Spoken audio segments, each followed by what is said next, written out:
Páncreas endocrino. El páncreas está compuesto por tejido exocrino y tejido endocrino.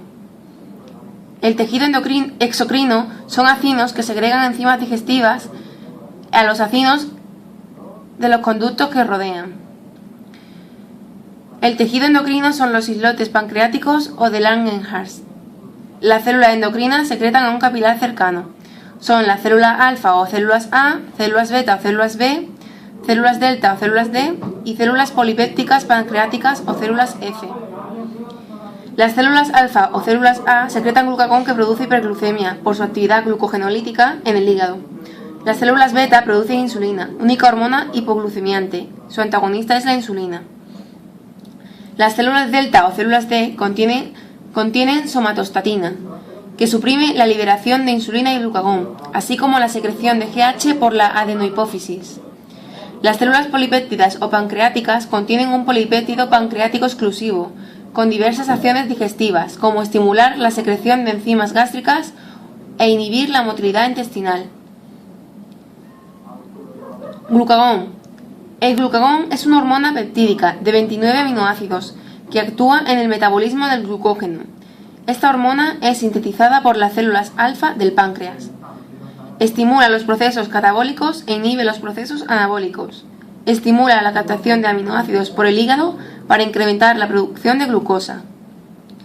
Se puede decir entonces que el hígado constituye un sistema amortiguador de la glucemia, ya que al aumentar los niveles de glucosa en sangre, ésta se almacena inmediatamente por acción de la insulina, por lo que la glucemia disminuye.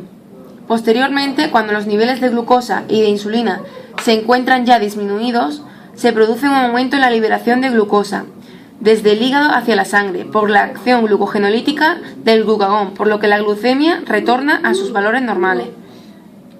Los niveles de glucosa deben mantenerse constantes, ya que la disminución de glucemia afectaría particularmente al cerebro. Por lo contrario, si los niveles de glucosa en sangre fueran muy altos, hiperglucemia, se produciría un incremento en la deshidratación celular por el efecto osmótico de la glucosa en la sangre, un aumento en la pérdida de glucosa por orina y a consecuencia de ello una disminución de los líquidos y electrolitos en el organismo por un mecanismo de diuresis osmótica provocada a nivel del riñón.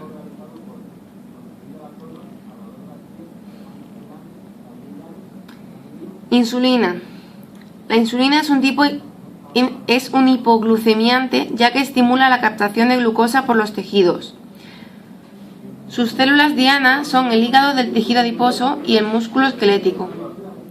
El cerebro, las células epiteliales, renales y la del intestino no responden a la insulina.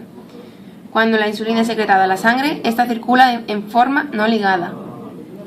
Las funciones de la insulina son convertir los azúcares en glucógeno, convertir los azúcares en grasa y además permite la utilización de la glucosa en el músculo, por lo que disminuye el nivel de glucosa en sangre. Para que la insulina inicie su efecto en las células efectoras, tienen que ocurrir los siguientes pasos. Primero, unirse y activar una proteína receptora de la membrana llamada tirosinquinasa.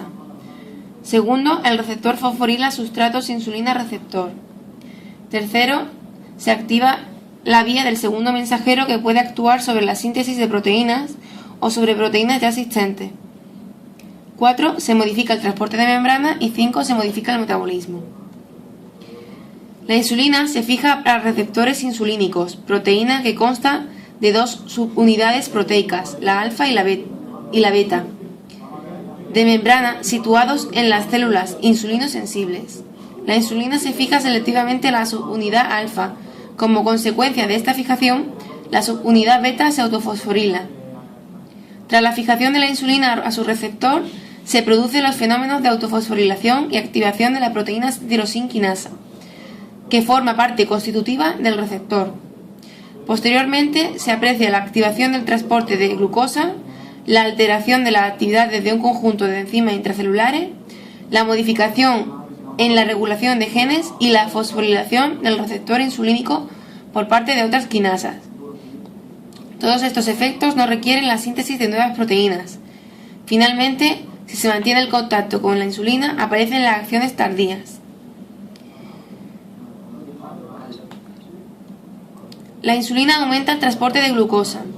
La aceleración del transporte de la glucosa es consecuencia de un transporte de numerosas vesículas intracelulares a las membranas de la célula. Estas vesículas portan dentro de sus propias membranas varias moléculas de proteínas transportadoras de glucosa, que se unen a la membrana celular y facilitan el paso de glucosa al interior de la célula. Cuando deja de haber insulina, las vesículas se desprenden de la membrana celular y regresan al interior de la célula. Relación insulina-glucagón. La relación entre la insulina y el glucagón es un proceso de retroalimentación negativa, en la cual actúan de manera antagónica para mantener la glucemia. No es importante la cantidad de cada hormona, sino la relación entre ellas. En el estado alimentado predomina la insulina. Cuando el nivel de glucemia es bajo, aumenta la secreción de glucagón por la célula alfa en los islotes pancreáticos y a su vez disminuye la de insulina. Además, aumenta la liberación de glucosa por el hígado y a su vez se reduce la captación de glucosa por las células, aumentando el nivel de glucemia hasta llegar a un nivel normal. Por otro lado, si el nivel de glucemia es alto, aumenta la secreción de insulina por las células beta en los islotes pancreáticos y disminuye la liberación de glucosa por el hígado y aumenta la capacidad de las células para captar glucosa hasta llegar a un nivel de glucemia normal.